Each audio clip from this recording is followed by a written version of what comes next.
welcome back. We have another wonderful episode today. So I wonder, have you dealt with menopause? Have you had issues with menopause? Is it still kind of am I missing something? Is there something more that can give me a little edge to this?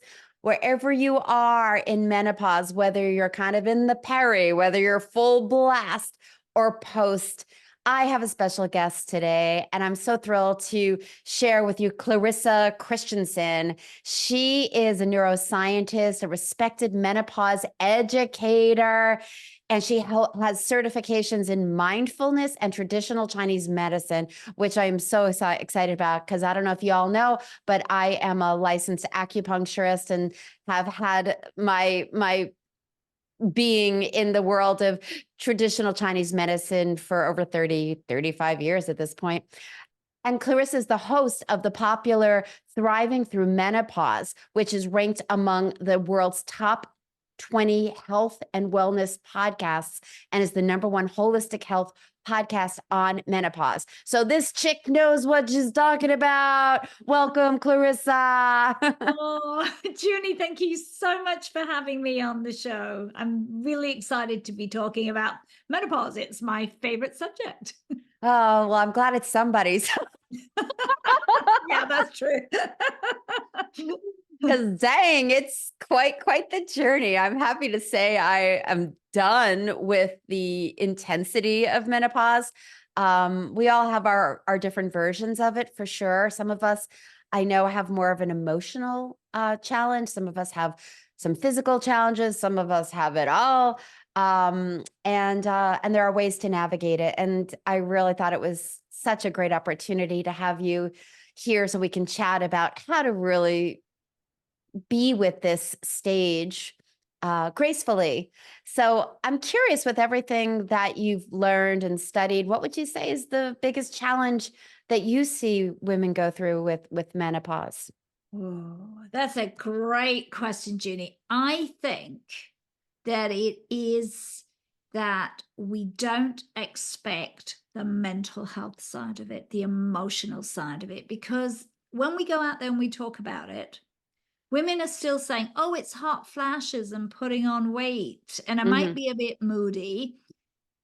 And yeah, that can be totally true. I mean, most of us will put on weight and most of us will have some hot flash, but we don't expect anxiety, Mm. brain fog, feeling like you'd like to strangle somebody because it's not just your angry, there is rage.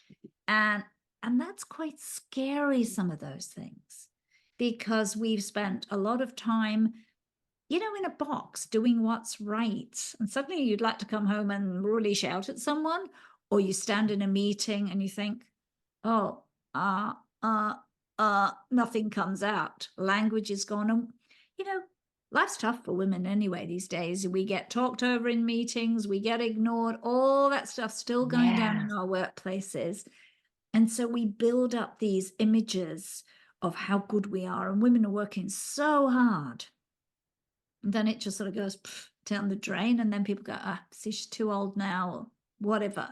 And so I think it rocks our confidence so Mm. much, so Mm. much. Wow. There's some heavy truth bombs in that. And by the way, for those of you that are watching on YouTube, please comment below. Do you resonate with this? Is this something that you've struggled with? Yeah, I read all of the comments, so please put them below.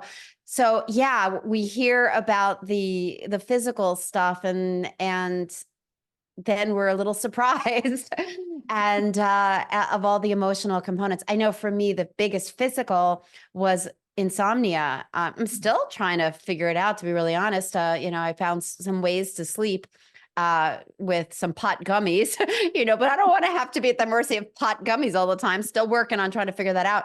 However, even just the physical of lack of sleep affected my emotions and how I was able to handle my life. And we know just in regular life, if you're exhausted, your fuse might be a little shorter. However, yeah, anxiety and the other thing that you said, which is we've worked so hard to get to where we are. And then it's almost like our body betrays us. It's almost like we have crossed check, check, check all the boxes. Maybe we brought up kids, or maybe we built a business, whatever it is, but we have all these different types of successes. And then boom, this happens. So how do you handle it? What are some of your, one of the things you've mentioned is compassion. Can you talk a little bit more about fierce compassion around this Oh, really yeah. delicate stage of life to navigate it? Yeah, and we do need to have a lot more compassion. And I just like to throw in a fact before I go into what this is about. Women say mean stuff about themselves to themselves 8 times a day. Girls, what are we doing? Just eight? Just 8. Well, Just just eight? 8. Just 8. Eight, But that's eight that enough. we're, 8's enough eight that that we're aware we're, of. eight that we're aware of. Cause Yeah. I know that, of the tens of thousands of thoughts a day, I'm sure there's a little bit more than 8. However, yes, even one thing can be so painful if we're telling ourselves mean things. We're telling ourselves mean stuff. We're standing there saying stuff about ourselves, about how stupid we are, how Yeah. incompetent we are, how fat we look, how old, whatever the heck it is that's going down. Yeah. And we're going through this huge change. It's a natural process. It's a massive change that we're going through. And we need to cut ourselves some slack. So, on the one hand, I'm a huge fan of the tender compassion where we're really kind to ourselves, where we put our hand on our heart and go, it's okay, and you're okay, and I'm okay, and everything is just as it is. Yeah. And just doing that. And, I encourage the listeners to just do that when you've had one of those moments, to stop and put your hand on your heart and just, say soothing words to you. And that is Yeah. going to make such a difference in that moment. It's going to bring your parasympathetic nervous system to kick in. You're going to think better thoughts about yourself. And you're going to think, okay, I can move on. Yeah. And it's like if you saw a little kid that fell on the ground and skinned their knee, you wouldn't just look at them. You wouldn't shame them, hopefully. What were you thinking, you idiot? You tripped on a rock while you were playing in the playground. No, you would pick that little kid up and dust him or her off and go, oh, honey, it's okay. Come on, we'll get through this. Let's get some ice. Why don't we do that for ourselves? What's your take on that? Why are we so hard on ourselves when we do trip and fall and aren't our best selves? I think some of that's about how we've been taught to show up. I Yeah. mean, you do the shadow work. This is the shadow for so many women. This is Hmm. what's sitting behind us, that we need to be strong and we need to be competent. And I think we also put on a huge front the whole time as women, just to navigate a world that doesn't really treat us very well. We have to do 15% more work in the office to keep up with men. For We less money too. Oh yeah, there's no equal pay and equal stuff. We're So constantly crazy. having to reassert who we are in order just to get by every day. And so we've learned that there's no cutting yourself any slack a lot of the time, and our self-care often becomes kind of pampering, but that's not the self-care we need. I want to just We pop in there for a second because Yeah. pampering, it's like I will talk to someone and they'll say, I'm getting a massage. It's my birthday. I'm Yeah. pampering myself versus I'm getting a massage because it's part of my ritual of self-care. Like I do not wait for massage. I'm No. like my body needs that pampering self-care dropping in, being taken care of on a regular basis. It does. It does. So for me, that is part of it's not something special because you're special. Yes. But there's another side to this, which is the fierce compassion. Yeah. And the fierce compassion is learning that no is a complete sentence. Mm-hmm. We don't have to say, and we're used to saying yes. Heck, I was the world's biggest people pleaser. I said yes to all sorts of things. And because I It's such a didn't, it's such a pandemic issue, is if that's the way to say it, about people pleasing, and that's how women overall have been trained to be the good little girl, to be this, the nurturer. It's our DNA as well, to be the supporter. And then we wake up in menopause and it's like it is our time to kind of go, yeah, it's my time. yeah. Let's have some healthy boundaries around my yes and my no. Yeah. And I think we need boundaries around our energy flows as well. Yeah. Because sometimes we have so much stuff that is draining the life out of us in all kinds of Mm, spheres of our existence. It's mm, people, it's our home. It could even be your commute to work.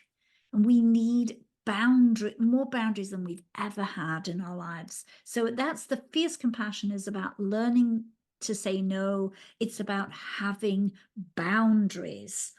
And those things are so important. And then we can start saying things like, well, of all the stuff I do, this huge list of stuff I do, which of that is sucking the life out of me, exhausting me? And could I delay it, delete it, or delegate it? Well, and they're yeah. big words for us as women Yeah. to take on. Yeah. So it isn't Wow. all about going, I'm not going to do it, but there are some things and some people that we need to delete at this time. Yeah. Absolutely. Yeah. I was in my group last night. I have a group program, and somebody was sharing, she's moving. And so she's decluttering her home. And she's like, I need some help with my challenge with decluttering my home and decluttering my life with people. This is a time where we start to go, what fits, what doesn't fit, what works, what doesn't work. And it doesn't have to be so black and white. Where's that gray area? However, this is a cleanup time, isn't it? Oh, yeah, there is a huge time. I mean, the shift that's going on in our brain is massive. So we've got the crazy stuff in perimenopause. The Yeah. brain is just, we're forgetting stuff. We can't sleep. We feel the anxiety. But when we've gone through menopause, the brain does an upgrade and we are clearer, sharper, a little bit feistier than we ever were. And it's a perfect time to say what fits, what doesn't fit. To say, no, I'd love to help you, but not right now. And to get the people in our lives to step up a lot more than they did. Start delegating. If you've got teenage children, start delegating them to do some stuff. Get your partner, if you have one, to help you out. Delegate at work more than we've ever done, and stop carrying the whole load. And our brains are actually facilitating us to do that. So this is a great time to grab that and run with it. I love that. I love that. And going back to the fierce compassion, what are some tips for someone who's like, well, where do I start? How do I cultivate this new way of being gentle with myself and helping myself along the way when I'm so used to giving and beating myself up? Yeah, that's very true. I think sometimes some of the things that I do with people is get them to write letters to themselves. Write yourself a letter to yourself as you are, and sit and read it out. And if you have someone you're working with, you can read it out to them and say, how does that make me feel? What emotions is this bringing up? And then write a letter as if you were writing to the compassionate self, your compassionate person, and read that out and see how that makes you feel. And I can tell a little story here that I had a client, and she's a psychotherapist. So I was really amazed that she didn't do this for herself. She was doing so much for her clients, and she had gained a lot of weight. And she was down on herself, and she had a very mean husband. He was very, very mean to her. And he used to talk Mm, about how fat she was and incompetent she was. He was just yeah, makes me mad. But I get it. yeah, Painful stuff. painful. But she wrote this letter about how it felt and how bad she felt when she went to the swimming pool, that she didn't want to go exercising, all this stuff. And then when she wrote the letter to her compassionate self about how everything was okay and she could nurture herself, she cried a lot when she wrote those letters because she realized her language, how hard she was on herself. And she started to write. And then she started showing up in nice, bright colors and changing the way she dressed. And even this mean husband said to her, "Wow, you look quite good today." Thank you. Thank you, But at that point, hopefully she was just feeling good about herself, right? yeah. But she recounted that one, maybe she should have got rid of him, but you know what I mean? Well, right. Yeah. But these things are very powerful tools when we just write things like that to ourselves. When we Yeah. make time, as you said, pampering isn't a simple occasion. It's something I have put into my diary every day. Yeah. What could I do that is an act of self-care for myself every day? Absolutely. I mean, I call it insurance to having a good day, filling up the reservoir so I'm not parched and thirsty all day long. It's like if I don't do my meditation and some form of exercise in the morning, and trust me, ladies, when I wake up in the morning, I'm not like, woohoo, time to meditate and exercise. However, it's like food for me. If I don't do it, I know I'm setting myself up for a day that's not going to be extraordinary. And maybe I'm going to be behind the 8 ball. And so to have some of these practices in place and start, step by step, little by little. I love the idea of the writing the letter. That's something that I always encourage people to do. Because when we went as a neuroscientist, that, that there are things that are in our brains and in the unconscious mind that we don't have access to if we're just thinking, consciously here and now, and that when we write, some other things come out and we can tap into other aspects, to be able to drop in and feel that love that we have for ourselves and really build that in. So I Yeah. love And that. whatever your exercise and practice is, you can do that. I mean, if you're giving yourself 10 minutes on a yoga mat, roll the yoga mat out. And if you don't feel like it, just go and stand on it. And then you think, oh, well, now I'm standing here. Maybe I should do a downward dog or whatever it is you pros you want to do. You've done a couple. I think you've done something for you. It doesn't have to be that big. You could go for a walk, 10 minutes Yeah, around the block. just it could just be little things. And what I've also found is just doing the little, okay, let me just get the yoga mat out and let me just do a couple stretches. The next thing you know, it's feeling so good that you keep going. And if you don't, that's okay too. At least you're doing something in supporting your nervous system, because our nervous systems are changing. As you said, everything is shifting. And being mindful of that self-talk is huge so that we can retrain and go, whoa, that's not a nice way to talk to me.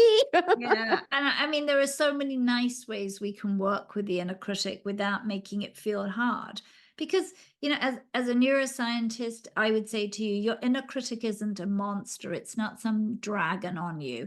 It is your ego trying to protect itself and say, hey, I'd like to look after you. That might not be the most helpful way to do it, but that's what it's doing. It's looking after Exactly. you, but we don't necessarily always need it. So talk to it a little kindly. Or there's a beautiful exercise called feeding your dragon, and you see your little critic as a dragon, and we nurture it by feeding it until it's had enough and shuts up. Right. So when it's spewing all that fire, it's like we're getting burned and it's overshooting. But if we take care of it and befriend it, make it our pet, then it's like, oh, it might be a little hot, but at least it stays in the cave more than not. Yeah, exactly. Befriend your dragon. I haven't heard it called that way. However, I've definitely shared about befriending that part, because as you said, it is the part that's watching out for us and protecting us. It just sometimes is just being that helicopter mom that just is so afraid that we're going to get hurt, and then it comes out really harshly, It does. and it hurts us. It definitely hurts us. Yep. So being kind to yourself, being nurturing, having strong boundaries, learning that it's perfectly okay to say no. You'd be surprised if you say no to people, they're not going to go, oh, she's a terrible person. They're going to go, oh, okay. Well, wait a second there. I'm Well, going to except challenge if you they on expect that it, one. except, yeah, you can challenge me, except if they're used to you saying yes. That might be a Yeah. bit of a Well, shock. But that's true. That's true. And what what I've said to people is that when we get stronger boundaries and start to say no, and exactly like what you said, which is, if they're used to us saying yes all the time, we're changing the rules, we're shifting, we're changing what they are used to. And we all know that change is uncomfortable, let alone when people that we love start to change. It's like, whoa, what? So it might go really well yeah, or it might be a little confusing for people, like, whoa, she always says yes. And that's where, to your point, self-care is even more important, to be yeah. like, yeah, this is in your highest and best for this stage of life. Yeah, Yeah. absolutely. And we can always qualify the no with I actually need something else, or I don't have time, or I'm actually really tired. And so maybe that's also a way to smooth, rather than outright no, you're also Yeah.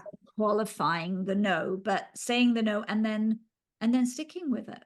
Yep. So you can qualify for sure. And what also might be another way that I've suggested is that you could say no with but tomorrow works for me, or, like like a plan B, if there is a plan B that you can think of, because maybe you are exhausted and you really did want to be there for the person to help them pack their stuff up or whatever it is. And so again, it's knowing yourself and taking Yeah. good care of yourself, and then finding a way that works for you. And of course, other people as well. I love this. I'm curious, going back a few minutes ago, you were talking about, people putting on their facades, and that's what everybody does. We're taught to fit in, we're taught to not rock the boat. We all, men and women, we're checking the boxes and doing all the quote right things.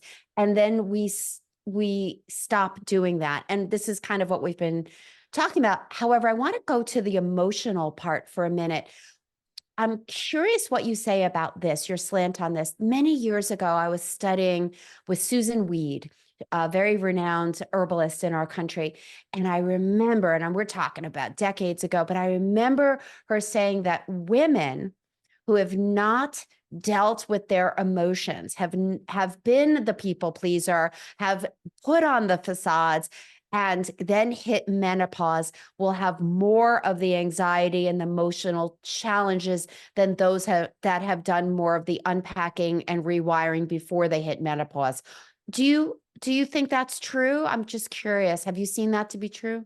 I think that's very true. I think that is true, that if we haven't maybe even come to this time of life with a different mindset, we are going to really struggle. And we know, on the one hand, obviously, the more extreme elements around trauma. And we know that if we've had traumatic events, or even intergenerational traumatic events that we have not been dealt with, that can show up as much more severe symptoms, which is why we see often people from the Black community who have this terrible intergenerational trauma. They often have very long and severe menopause symptoms, particularly Interesting. because they can have a very long, several years longer on average than say a European origined person. They can have very strong hot flashes and other issues. So we do know that that plays into our menopause. And there's obviously women who've had sexual trauma and the like as well, and they often have much more acute symptoms, both emotional and physical. So that's Yeah. on the more extreme end. But I think if we haven't dealt with things, it will show up in things like how we handle the emotional roller coaster, how down we are, how quick we are to buy into the negative narratives, because the menopause world is full of those. There's people who want to tell you that you're hormone deficient, you have a syndrome, you're about to fall over and die. And I think what happens, if we haven't dealt with our own emotions and our own sort of mindset and the narratives in there, we buy into the negativity. And we can't help that. We're hardwired to the negative. That's Yeah. our survival mechanism. But that's not helpful to go down that road, because then we don't feel we have the power to change. Yeah. You said that so beautifully. And I hope for those that are watching and listening, you guys, to have more compassion for yourself just because of what she just shared.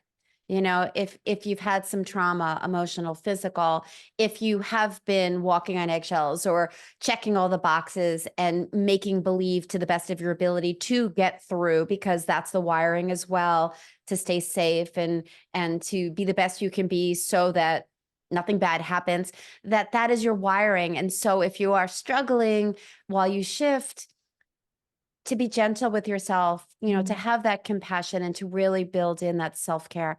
So good. Anything else you wanted to add?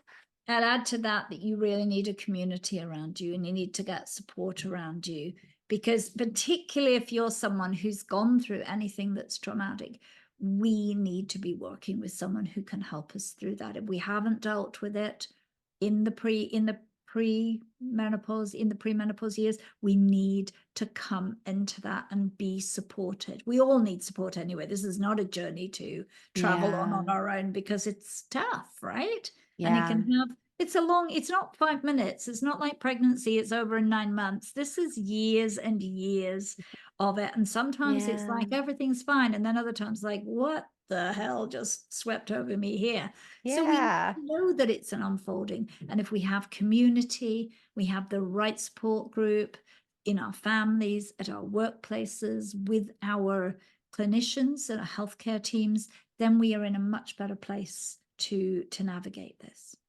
Beautiful. So beautiful. One last question. I'm just curious how you view how, when we're more compassionate to ourselves, how that affects the collective feminine power. What would you say? Oh, I'd say we pull together in a different way. When we care for us and we love ourselves, because we have to love ourselves before we can really love others and care for others, I think our collective power comes together and we become a voice then that says things here need to change. And we're seeing some of those voices coming through now. You know, strong voices of women who care and love themselves, who are now stepping up and saying, right, for other women, it's time for us to speak up and change this. Yes, yes, yes. Beautiful. Love it. I know you have a special gift. Do you want to share about your energy workbook? That sounds intriguing. Oh, yes. This is one of my favorite workbooks that I'm sharing with you here. And it is a book that helps you look at where your energy flows. We look at where those drainers that I mentioned are in your life and look at them. When do they show up? How can you dial them down? But the other side is what gives you energy, and how do you get a better balance? Less of those things that are driving you down and more of those energy sustainers and givers. So dive into those. And when you do that, you'll learn a lot about how the patterns work inside your day and how your days could change and where you need more support in your life. Beautiful, beautiful. We're going to put the link to her energy workbook as well as how to find her in the show notes. Definitely check it out and continue to be gentle with yourself, soul sister. This journey is a journey. It is an unfolding, as Clarissa said. You know, it just keep balancing and surfing those waves. Sometimes the waves will be bigger than others. And when those waves are bigger, that's when you have to even lean in more to your self-care. So, and that's the other thing we didn't even talk about, which is as in this stage of life, then sometimes we have elderly parents that we have to take care of. So we might be done with the nurturing of the kids, but now there are other aspects of our life where we have to support and give, which means we really do need to fill up our own cups. So I love the energy workbook. Definitely get it. Clarissa, amazing. I absolutely adore you. Thank you so much for carving out some time today. Thank you, Junie. It was a pleasure. And I hope that your audience got great value and have some thoughts to go away and work on. Yes, yes, yes. All right. That is a wrap. Mwah! One more thing before you go. Have you taken my Discover Your Love Avatar quiz? It's a 2-minute quiz that can help you not only know your strengths, your superpower because you have one, also identify some of your blind spots, some of the things that might be having you in your fear, having you behaving in ways that aren't in alignment with your highest self, the way you want to be when it comes to dating and relationships. And it'll also help you discover why maybe the stars haven't lined up for you yet. Bottom line is, you take this 2-minute quiz, you get a full report in your email with details on how to move forward in next level love, whether you want a partner or not. So you can go to midlifeloveoutloud.com/love quiz. The link is in the show notes as well. And if you haven't liked and subscribed to the station, I'm going to encourage you to do that too, so you don't miss any episodes. And I hope you got a ton out of today's. See you next week. Mwah.